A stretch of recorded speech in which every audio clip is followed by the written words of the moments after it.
Hey guys, Phoenix Trinidad here, comedian and producer at Zero Hanger. This is the first episode of Kickin Gags, which is a new show on our YouTube channel. I'm going to be talking to comedians about footy, and that's pretty much it. That's why the show is called Kickin Gags. It's like kicking bags, right? That's funny. So enjoy the first episode. Is Michael Chamberlin. He's doing a comedy festival show about AFL, and that's pretty much it. Let's get into it. All right, Michael Chamberlin, welcome to the show. It's a pleasure to be here. Awesome. So you have a comedy festival show. The Comedy Festival Spectacular. Yes. A think piece, I think, about what it is, the human condition. This is my Nanette, I think.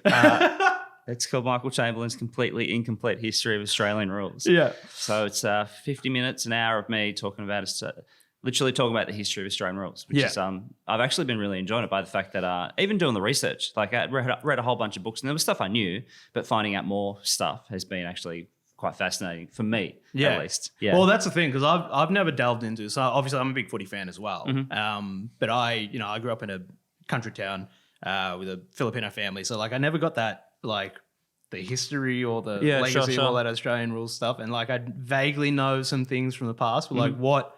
So, if without doing the entire show, sure. Give me the quick rundown. Well, I mean, the thing that I found, like Tom Wills is regarded as the creator of the game, and he's basically Australia's version of Forrest Gump in that he shows up in like 4 or so situations that are quite historic. Right.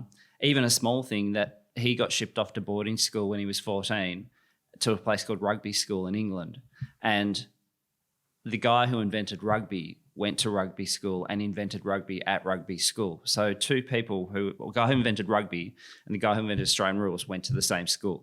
Like at the same time? Not at the same time, about 15 years apart. But that's even like, that's like the smallest thing. Like he then bobs up, and I won't ruin I want to reveal them properly. But he literally Forrest Gump like shows up in like 4 situations where you go, wait a second, like one of them is unique. Yeah. Let alone like 4 of them. Yeah. And so let me think. The first game was 1858. And I'll tell you this one, because I actually cut this out for time, actually. Oh, cool. So the first game regarded as the first game between Melbourne Grammar and Scotch College, right? So it went over 3 days because it was first 2 goals, but they were 1 goal each after day 1. And so they agreed to come back to day 2, no goals are scored. And then day 3, no goals are scored. And they agreed to shake hands and call it a truce. But also the problem being why there were no goals, by the fact that the ground was 800 metres long. So all these sports, like because Tom Wills played a lot of rugby, he was a very good rugby player, he was a very good cricketer. He was actually regarded as like Australia's best cricketer at the time. Yeah. And he was like, let's play a game. Oh, by the way, let's make it half a mile long. Yeah. And so that's why they weren't scoring goals. But on the second day, and I actually did cut this out of the show just for time, Scotch College showed up, but Melbourne Grammar didn't. And there was reported in the paper at the time, and it was just very factual. It was just like the game of football was to be played. Scotch College showed up, Melbourne Grammar didn't show up. And then basically the headmaster of Melbourne Grammar wrote to the newspaper the next morning, it was in the next day's paper, and was like, are you accusing Melbourne Grammar of showing the white feather? And it's like, come next Saturday and you'll see our pluck. And it was basically Melbourne Grammar didn't get the WhatsApp, and so they didn't show up because they didn't know that they were meant to play that day. Yeah. So from there, they then created rules, and then the VFA started the VFL, and then it all kind of spread around the country, apart from New South Wales and Queensland. Damn. So you would have done like a lot of research, because I know there's those massive AFL prospectus books and stuff. But so what was like your research process? There was a lot of books. Like I must say, like part of the idea of the history of the kernel of the idea, I suppose, is that my dad's always like one of those dudes, like he's been going to the footy since 1945. Yeah, geez. And so he's like he remembers sneaking into the rooms at Glenferrie Road when he was like 10, and he's like watching players have a nip of brandy and having a halftime smoke, and he's like, and Hawthorn was horrible back then. He's like, I never saw anyone swear, and I never saw the players follow the coach's instructions. So he was like 17, I think, before Hawthorn actually made the finals for the first time. But he's always one who has these facts or the stories. Like his claim to fame is that in the 1970 grand final, and Collingwood were about 42 points up, I think it was. the bloke next to him was like a Collingwood supporter, was pretty up and about, and he was like, "Yeah, mate, we're going to win this one." And my dad was like, "I don't think you're going to win." And he was like, he just kind of felt that Collingwood were tired, and then Carlton ran them over in the second half. So he always had these stories. Like I remember, like I think it was back in the day when Peter Landy like said that, you know, Bruce Stool had become the third highest games record player of all time or something, and Dad was like, "That's not correct." And he literally got on the phone to Channel 7 switchboard going, no, it's Bernie Quinlan or whatever it was. So I think that's where I get my little fascination about the facts and the figures and you know, all of that stuff. But yeah, a lot of books and a lot of scouring of the internet. And I think I'm pretty much right. Yeah. Well, there is the whole thing of like Marngrook, right? Where the Indigenous, did that come up? Well, that's actually, and that's one thing I do want to stress. I'm a comedian. I'm not a historian. And I do say that at the start of the show, I'm a comedian. I'm not a historian also. My biggest fear is for me to walk out on stage and begin with, I'm not a comedian, I'm a historian. But that's the thing. And that's actually, that's a bigger conversation by the fact that actually is kind of, there are two camps in that. Yeah. So definitely Tom Wills definitely lived in Western Victoria, hung out with the Indigenous local kids, spoke languages, and then that got him a role with a cricket team later on. Oh, right. Yeah. I won't spill the beans. Yeah. But yeah, that is actually like, you know, some things like people are like, yes, some people know evidence here, evidence there. So I'm a comedian, not a historian. Yeah. But yeah, there's that actually is a kind of, you know, I suppose hot topic. Yeah. In the historian world. Yeah. Is that why you named the show Michael Chamberlin's Completely Incomplete History of Australian because Rules? I have 165 years to get through in about 50 odd minutes, so I speak quickly. But as I say in the show, like because I don't want people to think I'm going decade by decade. Once I get to the 50s, it's pretty smooth sailing all the way. Yeah, right. Yeah. Well, that's the thing. Like my knowledge of AFL pretty much only goes back to 2000. Like I could name like. Who do you follow? I follow Melbourne. Yep, gotcha. Yeah. So I like, and this is now about me, but when I was growing up, my sister barracked really hard for Essendon, and mate, and then 2000 then. Yeah. And so like that's when I sort of came online, and then like I can tell you a lot of what happened like from between 2000 to now. Yeah. But anything beyond like in the 1900s, in that entire 100 years, nothing. I got nothing for you. Oh, well, let me tell you a story. So then to 2021, where were you doing? What we were at home, I suppose. We were all kind of, you know, locked down. Yeah. So what was your adventure then? In 2021 when you won the flag? Oh, well, yeah, so I was living in Melbourne at the time. And then at that point, it was like, the 5th or 6th or 7th lockdown or something. And I was just like, fuck this. And then I just went home. Like I just went back to Gippy because I grew up in Gippsland. Yep. Yeah. And then I was like, at the time I was seeing an ex-girlfriend and I just wanted to be around my family and stuff. And it worked out because then I just watched the final at home with my dad and my family and stuff. And it was awesome. And that's it. I just left the city, which you weren't supposed to do. Okay, we got that on tape. Well, I didn't go to Western Australia like those other guys, but dude, they were my favourite story. That whole thing. It actually kind of makes me wonder because I've talked to a couple of mates, like Saints mates and stuff, and I'm like, would you do time for a premiership? I would. Yeah, 100%. Yeah. But I loved it. I think wasn't they faked like they were at Hotham? It was like the most Melbourne location you could be before you go up there and go into. But it was like quite remarkable. I heard a story, and I don't know if this is entirely true, but someone told me that that I think if you could get into WA if you're buying property or something like that. Right. And so there were a couple of Melbourne supporters who put together to buy a house. Of course. Yeah. And it's like the most Melbourne ways to get into a country. Well, they are basically their own country. Yeah. To get into a state illegally. Yeah. Well, they tried in the 20s. But the most Melbourne way is like, I'm going to buy property and I'm going to go via the slopes. Yeah. But I mean, or would you, because I mean, being a Hawks fan, you've seen 9. too many premierships, I reckon, in your lifetime. That's too many. 9. If you can, if you pass, if you're on second hand, that means people hate you. That's too many. Yeah. That doesn't build any character. But would you like do time to see another premiership? No, man. I mean, I'm actually talking to a friend last night. Like, and they were like, it's very funny. Like Hawthorn, most likely will be a bit rubbish for a bit. And mate, last night, almost like, oh, so you're jumping off? And I'm like, what are you talking about? Yeah. Like, why would I do that? Like, just ditch your team because they might have a few bad years. Yeah. But yeah, I literally cannot complain. And if this is like a proper, get your hands dirty rebuild, like I literally cannot complain. Like, there'll be times like I'll be like bummed out in life just with whatever matters. And I'm like, I need to talk to some 2008 Premiership highlights about this. And just get on YouTube and you go, I feel better now, But that's the thing, like now, the Premiership, as a D supporter, the Premiership definitely changed how I view football. Yeah. Because like before that, I was like really obsessed with football. And now I'm just like, it's fine. Like whatever happens, it's okay. Like I think I could die without seeing another one. That's what I love when they're like when Geelong won in 07 and when there's a drought that breaks and like all the old timers like I can die happy, and you kind of feel like there's going to be like a mass death rate like the Sunday morning after the grand final. They go, well, I've had a good time. I saw it. Yeah.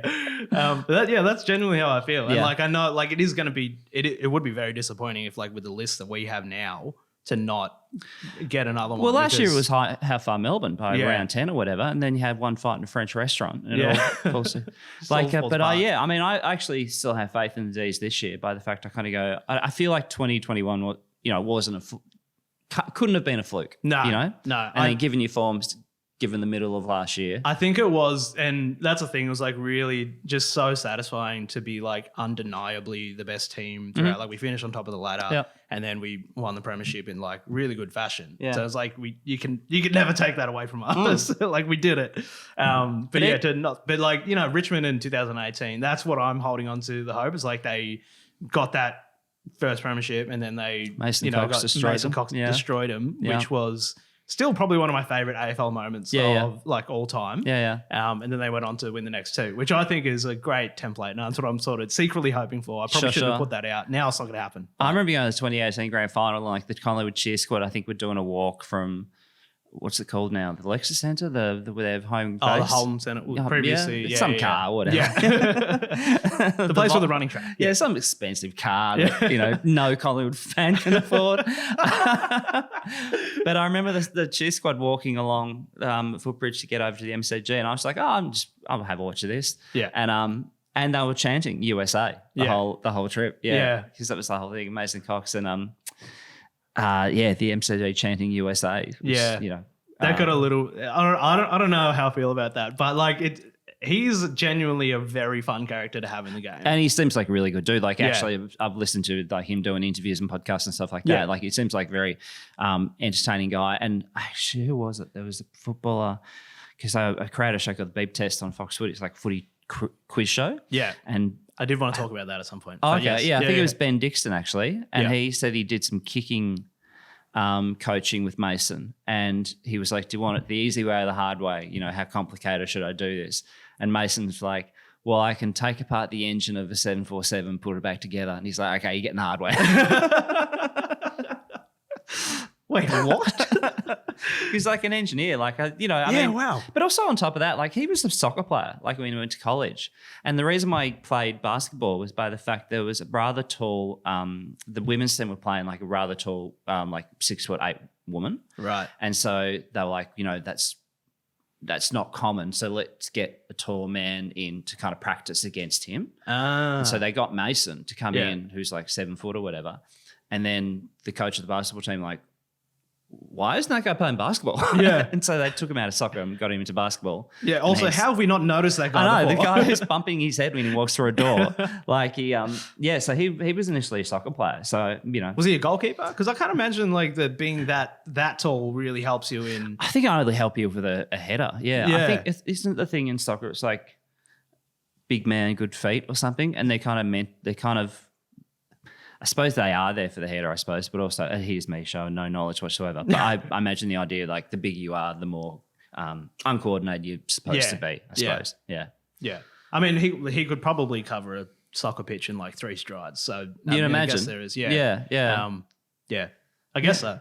So the beef test. Yeah. Back in the day, I really liked that. Dude, I dug that show a lot. So did really funny. You concepted that show? Yes. I thought out the ideas for the games and stuff like that. So we did 2 years on Fox Footy, 2018-19, and then I from what I gather, they kind of then just like got rid of everything that didn't have a contract. Yeah.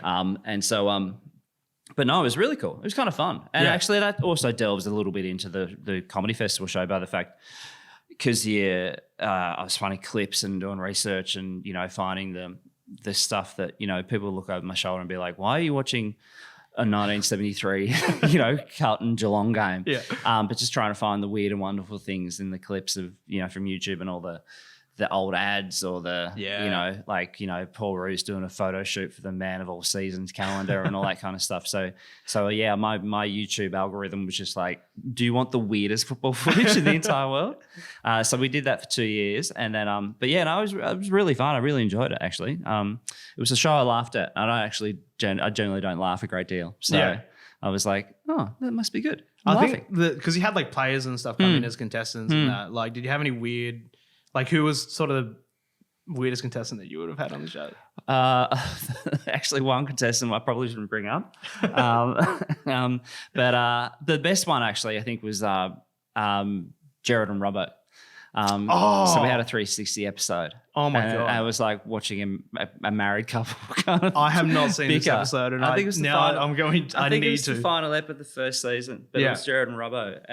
And they were just going back and forth kind of like... just like they were in a 25-year relationship and it was like, oh, no, that didn't happen. No, tell it properly.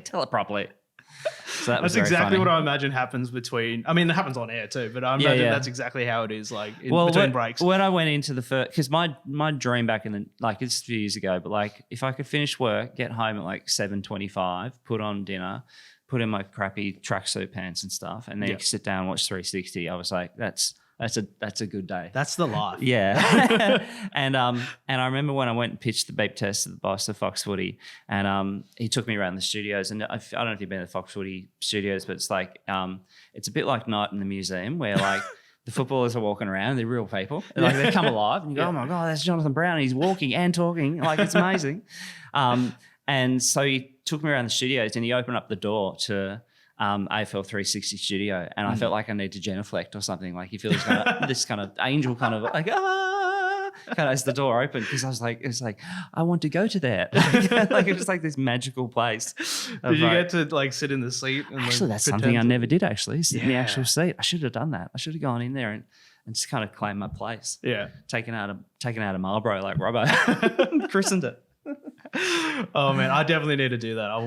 They should do tours. They should. They should. They should. I mean, you can go and watch stuff. I think we'd have audiences of like 15 people on a Friday morning, like because of schedules and stuff. Like we'd film at like 10 a.m. on a Friday morning. Yeah, and you kind of go like, what the hell are you people doing here at 10 a.m. in the morning? Yeah, but they were always a great crowd, and I think they'd have quite a large crowd for what was the Best on Ground last year, which I think they're doing not every week but a few times this year.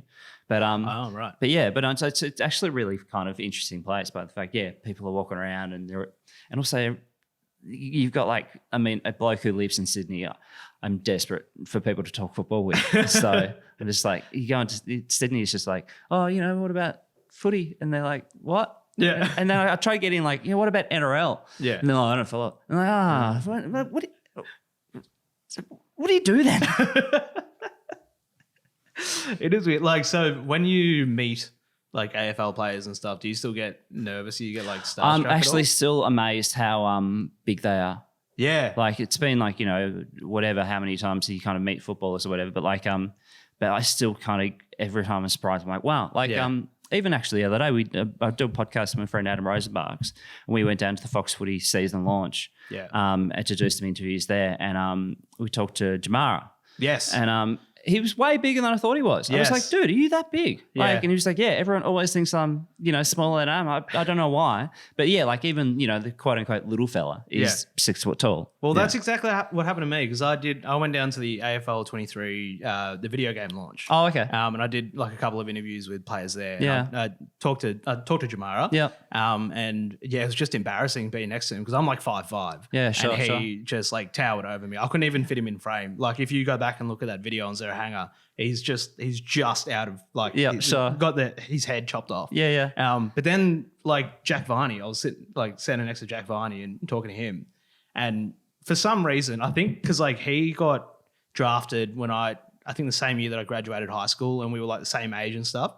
And for some reason, I just assumed that we were the same height. Yeah. Like, because I was just like, yeah, Jack Bunny's like my spiritual. Yeah. We're buddies, we're pals. We'll be best friends. Yeah, we'll be BFFs by the end of this. Yeah, pretty much. Yeah. And then, I got there and he was like, still like, not that tall, but still like maybe it felt like it was a foot taller than me. Sure.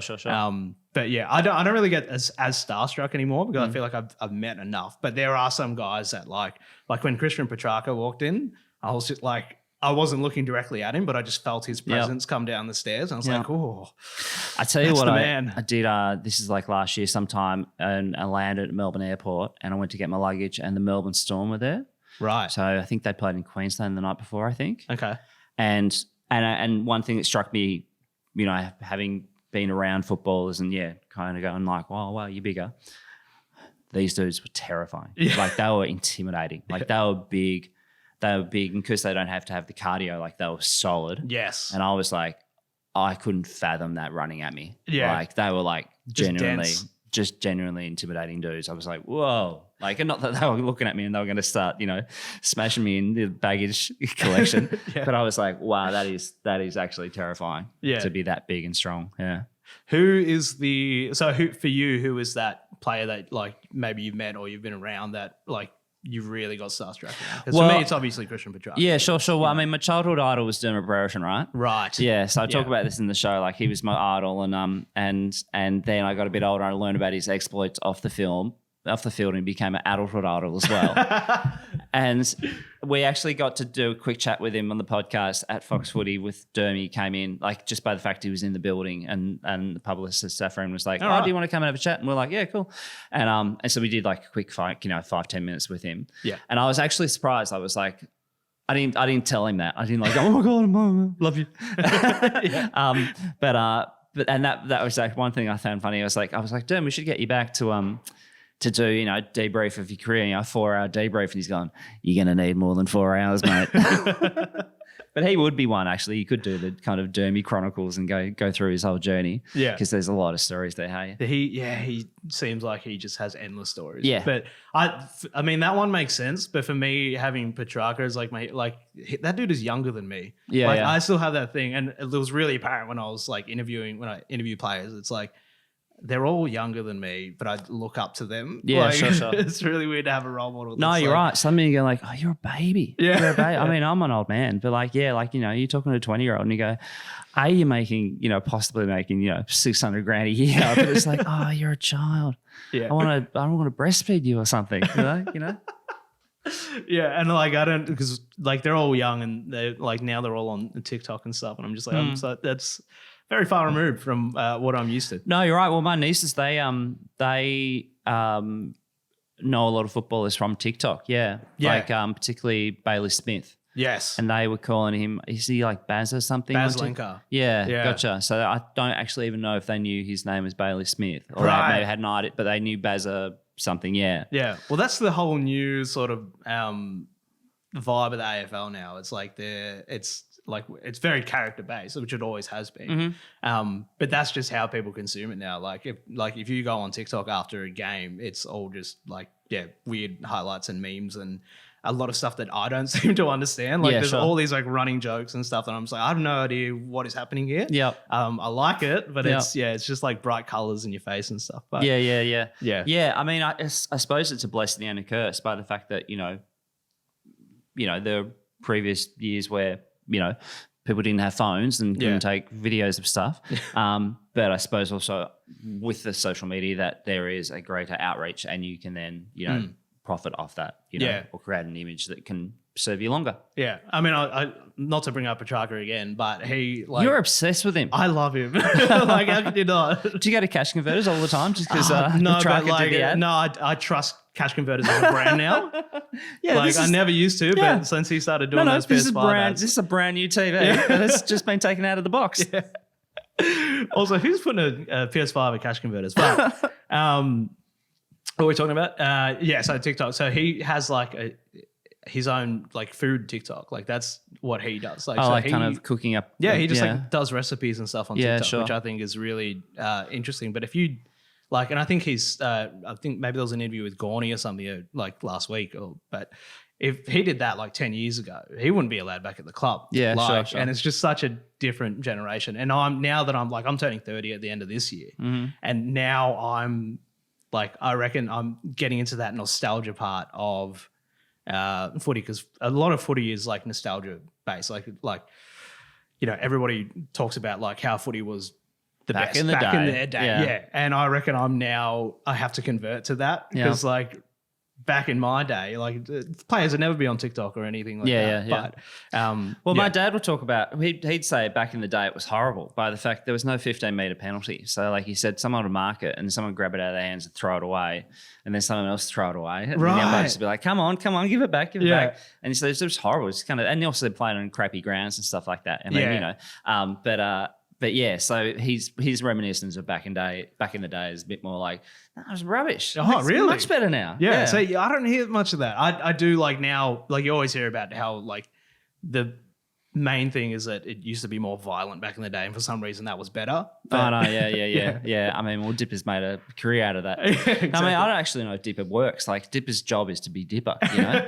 But I suppose the only thing is like when you do look at the old footage, you know, remove the violence, but it was more free flowing, I suppose. Yeah. So we didn't have your floods and your tactical low scoring, and you know it was common for teams to kick 20 goals in a game. Even both teams kick 20 goals in a game. You know. But now it's sort of like it's not back to that, but it's it's like it's a very free flowing game now. I think it's just dour. Yeah, like I think we had that kind of that Swans kind of Ross Lyon kind of period where it was like hey, even if we get 45 points for the game, like if we win, we win. But it all evolves, doesn't it? Like they bring up a tactic and then the coaches work a way to stop it, It's like when they bring in a new rule and they go, oh, this has changed the game. And the coaches go, oh, I've worked out a way to fix that. Do you get annoyed by that? Like when they bring in a new rule, or like there's just a focus? I mean, I don't get too fussed. I mean, they're not doing anything too ridiculous. But again, like you kind of, like I said, like, they work out a way to get around it, I mean, I actually probably reckon the biggest rule brought in the last, bunch of years was the rushing the behind rule. Just by the fact like that was could genuinely be used as a tactic. I mean, Hawthorn used it in 08, But I feel like that's kind of been the biggest one that's happened so far. So, apart from dissent, no, you can't call the umpire nothing anymore. I tweeted this out, I think, over the weekend, and it got maybe one like. But I really want to see a game where, like, I really want to see a rule where the umpire can just pay dissent against like one person in the crowd. Oh yeah, like, okay, yeah, taking the crowd. I would just, if I had that power, I would just pick on one like cheer squad member and just have one like free kick paid against them. Sure. You only get one per quarter though, I think. Oh no, we go free fall. Yeah, like if the umpire is, I'll actually be genuinely curious to interview an umpire just by the fact. I mean, having talked to players, and sometimes they go like, "Yeah, I don't hear the crowd at all when I'm out there." Like I don't even hear the roar. I mean, I'm so focused on things. Yeah. I'd be curious actually what the umpires actually, how much. Because, I mean, 60,000 people in Perth are telling you to call it holding the ball. Yeah. You kind of go like, I might as well. Like what the influence the crowd has. Did you play footy growing up? Yeah. So I played school and suburban stuff, and then I probably played ammo till I was about 23, 24. Oh, okay. Yeah. I mean, I don't want to talk about my best first year play at St. Mary's Legions, but, if you want to bring it up, 1998, I don't want to talk about it. You keep on bringing it up. I'm on the honour board, but you keep on talking about it. I don't want to bring it up. I've got the trophy at home. I'll bring it in next time. Is that, so like, because you've obviously, so you're an MCC member? Do I what does the baseball cap and Bilo t-shirt give it away? Yeah, you live in Sydney, I am, yes. Yeah. I don't know, you just have that vibe of MCC, a Hawks fan, just great Hawks fan. Man about town. Yeah. But like it just you seem like someone that has like that, like, and this probably goes into your show, and you've talked about it just before, like you have that family history of sure. loving football, and like I never had that, and I think that's why I think your show is really interesting for someone like me, because like I literally have no knowledge of like what happened prior to 2000. Well, I got very lucky. Like my sister married a Hawthorn fan. And so they've got 3 kids, so they're all Hawthorn fans. Yeah. And then my brother and his wife, they're in London, and he's been there for about 16 years, but they've got 2 little kids. And I reckon my brother's taken more photos of his kids in Hawthorn gear than outside. Even he told me a story the other day that his youngest, who is 1.5, his football jumper was on the line drying. Oh wow, yeah. And he cracked it. And and he wouldn't stop until they gave him his footy jumper. So I'm like, the brainwashing is working. Yeah. But he will send me videos and like he'll put a ball in the middle and like, you know, the little kid will be crawling and growing to get it. So I got very lucky actually in terms of like that they're all turned out to be Hawthorn people. Yeah. So, you know, we'd have to deal with, you know, I don't agree with mixed marriages when it's, you know, different clubs. Ugh, not in my day. I think that is one of the fun things about AFL is that it's like you do get that mix because like not everybody that lives in Collingwood goes for Collingwood. It's not that like, you know, like a Premier League that stuff's changed. Like, yeah. And like I come from I grew up in Morwell, you know, country town, probably lower on the socio-economic ladder. So everybody was either a Tigers fan or a Collingwood fan or whatever. Like I was actually pretty outnumbered growing up in school as a D's fan. Yeah. But then when I moved up to Melbourne, I moved to like Glen Iris. Yeah. And that was like the year that we were like we were doing pretty well. And it's like so all the fences were painted and all stuff the fences like were painted, yeah. And then I'm just in that area, you still see some hanging on. Yeah. They're going to ask of it. It's a lot of effort. Why go back to the original? Yeah. No, it's funny that. I mean, yeah, it was way more tribal back in the day. I mean, even they talk about and just kind of anecdotally, I suppose, you know, reading on this, but like the kind of success of Carlton Collingwood in a way kind of squeezed out Fitzroy by the fact that they're kind of essentially 3 suburbs next to each other in a row. Right. And Fitzroy was like very successful for like the first half of the century. Yeah. But yeah, like when Carlton Collingwood kind of overtook them, like it kind of, if you are going by that kind of, you know, I live in Fitzroy, they're from back Fitzroy, like kind of squeezed out those supporters. Yeah. But definitely it was. I mean, I remember back in the day because we had what do you call it? Zones. Yeah. So I was in the Richmond recruiting zone. So like the city and the state was divided up. So like Richmond would get, you know, say making up like Glen Iris, Armidale, Chirac, Richmond, and so all the suburbs were actually. Here's the fun fact. Awesome. So in 1925, so Hawthorn, North Melbourne and the Bulldogs came into the league, right? Yeah. And they considered a few other clubs, but they considered actually because the clubs in the VFL at the time didn't want to give up their recruiting zones, they thought of bringing in a team called the Public Service Football Club. Public Service Football Club. And so it would have been made Sounds up. like a Centrelink department. I know, but it would have been made up of public servants. Therefore, they weren't going to be recruited from locations. They were going to be recruited from the public service. So it'd be like the postie and the policemen and the firefighters and even politicians or anyone who was a public servant. You know, banks were, were services back then. So like, you know, anyone from public service could have played for the Public Service Football Club. I love so that. that was going to be that was literally going to be a football team until they worked out that the games were on Saturdays. So that was double time. Hey, but that was generally going to be that was a proposed team at the time to come into the league. But then what happens if there's a fire? Like if the if the lights go out of the gabber and the light bulb goes off. Yeah, you got to go in shorts, crawling up the pole. I love a blackout. That was amazing when that happened. Yeah, that was. I love that about footy. Like I feel like that just happens with D's games too. Like just weird shit like that just seems to happen for D's games. But I mean, yeah. I don't know how they're going to go hosting the Olympics in Brisbane over there. I don't know. Well, I think they're actually in good nick by the fact they don't have to build a great deal. They got to do a big job on the Gabba. Yeah, they probably need to by now by the fact that, you know, probably needs an update. But because they're sharing it mostly with the Goldie, there's actually not a huge amount of stuff they need to build. Yeah. And if Expo 88 is anything to go by, Brisbane will come through. Yeah, but you're too young for that joke. Yes. I'm glad you acknowledged that because I was going to laugh regardless. But no, Expo 88 is a good joke for a person of a certain age. I trust you. Somebody is going to get that.